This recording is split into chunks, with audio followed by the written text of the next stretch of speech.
অনেকদিন পর বাড়িতে আসলাম। বাড়ির কাজ কতটুকু হয়েছে দেখার জন্য পড়াটা ছটফট করতেছে। পাশে আমার মা জননী, মুখে সুন্দর হাসি আমাকে দিয়ে, আর আমার মেজো বোন আর মেজো বোনের দুইটা মেয়ে যখন শুনছে খালামণি আসবে ছুটে চলে আসছে। এইদিকে আমার বাবা একটা পুরো টাকা আমার হাতে ধরিয়ে দিল। এই টাকাটা বুথ থেকে উঠাই আমি বাবার হাতে দিছি। বাবা টাকাগুলো গুনে দেখে চেক করে নাও, কি লাভ হইলো দিয়ে। এইদিকে কিসের গাড়ি, আমি বাড়িতে আসার সাথে সাথে সিমেন্টের গাড়ি চলে আসছে। আর আজকের এই সিমেন্ট গুলো হচ্ছে আমাদের বাড়ির ফ্লোর ডালাইয়ের। এইদিকে আমার বাবা মহাকাণ্ড করে বসলো, আমার হাতে পুরো টাকাটা দিয়ে বলে কি এটা চেঞ্জ করে দিই। কেন কেন এখন আমি চেঞ্জ করে দিব? আমি তো বুথ থেকে একা টাকা তুলিনি, আমার বাবাকে সাথে নিয়ে গেছি। আমি বাবাকে বলছি, বাবা এতগুলো টাকা যখন আমি উঠাই আমি গুনে চেক করে নিতে পারি না, তুমি আমার সাথে যাও, তুমি সবগুলো চেক করে নিবা। তুমি না থাকলে তো আমি নিজেই একা একা টাকাগুলো চেক করে আনতাম, তাই না? যখন বুথ থেকে টাকা উঠাবো তখন ওখানে সিসি ক্যামেরা থাকে, যদি পুরো সিরা টাকা আসে সিসি ক্যামেরাতে দেখাইলে ওখান থেকে আবার চেঞ্জ করে কিভাবে যেন আনা যায়, ব্যাংক থেকে আনা যায়। কিন্তু বাবাকে নিয়েও শেষ উদ্ধারটা হলো না, আমি ঠকেই গেলাম। এই হচ্ছে আমার বাড়ির কাজ। আপনারা অনেকেই কমেন্ট করেন, আপু আপনার বাড়ির কাজ কতটুকু দেখান। এই হচ্ছে আমার বাড়ির কাজ। আর এইদিকে আবার নানু আসছে আমাকে দেখার জন্য, মুরগি নিয়ে আসছে। নানু সবসময় যখনই আসে আমাদের বাড়িতে মুরগির মাংস গরুর মাংস নিয়ে আসে। কত বলি, নানু কেন তুমি টাকা ভাঙতে যাই বসে, তোমাকে ওষুধ খাওয়ার জন্য আমরা টাকা দিই, তুমি এগুলো জমায় জমা আমাদের জন্য কেন প্রত্যেকবার এসব নিয়ে আসতে হবে বাজার করে। এই জায়গাটাতে সিমেন্ট রাখা হবে, যার কারণে এর বিষয়ে শীত রাখা হয়েছে। আর আজকে তো আমি অনেক বেশি খুশি, কারণ আমিও আসছি, গাড়িও আসছে। আগে পরে গাড়ি আসে, আমি দেখতে পাই না ঢাকা থেকে, আজকে আমিও আসলাম, সাথে সাথে সিমেন্টের গাড়িও আসছে। কি ভালো, তাই না?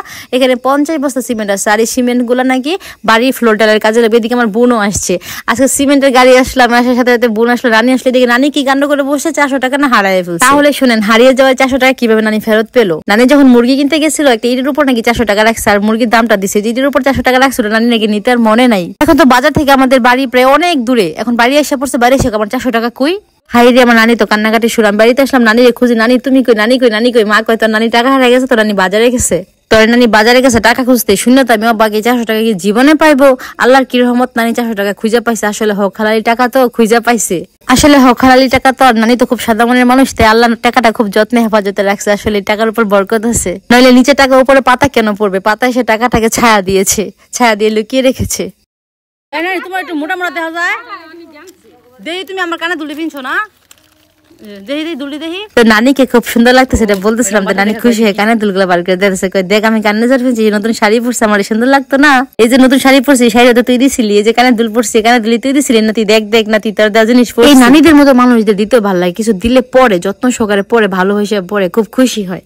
এদিকে ওরা সিমেন্ট গুলো কি আনতেছে, সবসময় ঢাকা থাকি তাই বাড়ির কাজগুলো নিজের চোখে দেখতে পারি না, কি কি আনতেছে, সিমেন্টের বস্তা রডের বস্তা কিছু দেখতে পাইনি। দেখেন নাতি আর নানার কি দুষ্টুমি চলতেছে, দেখলো ভালো লাগে। এদিকে আমার এক মেজো বোন দেখেন সেউটা মানুষ 3 মাসের মতো পাশে বসে রয়েছে, মুরগিরে খাওয়াতেছে। এদিকে আমার মা লাউ টাল দিচ্ছে, আমি লাউ শাক পছন্দ করি, লাউ পাতা দিয়ে ভর্তা পছন্দ করি, এই জন্য এখানে একটা চুলা বানাইছি। 3টা চুলা, একটা না।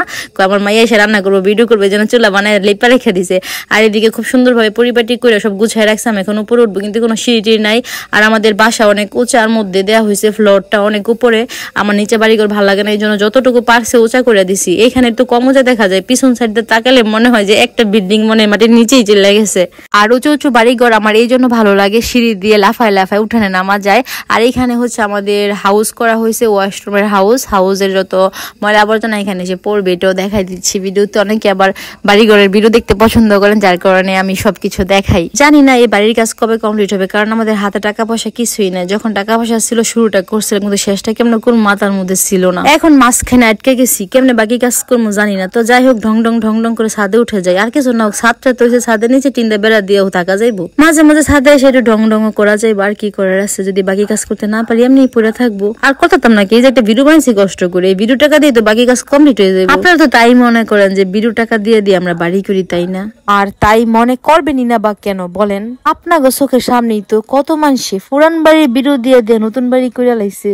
শুধু আপনি আর আমি পারি না ফেসবুক থেকে টাকা কামাইতে। আমরা ফেসবুকে আইসি আর ডলার কমাই দিছে, টাকা কমাই দিছে। কেমনটা লাগে কোন তো? আমরা খালি ফাও ভিডিও করি, আপনাদের বিনোদন দেই হুদাই। মানুষ ভাঙ্গে আর ঘরে, আর আমরা খালি বাঙ্গি ভিডিওর লেগে কত খরচ করি, খরচটা ওঠে না। থাক, মন খারাপ করে লাভ নাই, সবাইকে আর সবটা পায়। আসলে ফেসবুক তার সবাই টাকা দেয় না, সবাই পেজ খুলে বয়ে রয়েছে, কিন্তু সবাই তো টাকা পায় না। সবারই কি আর ফেসবুক পছন্দ করে যে টাকা দেবো? যেমন আমারই তো পছন্দ করে না, লেগে আমার টাকা দেয়ও না, আর মনে দিত না, দেখগা লাগতো না। আপনার খালি আমার পাশে থাকেন, আমার ভালোবাসেন, আমার লেগে দোয়া করেন। আল্লাহ হাফেজ।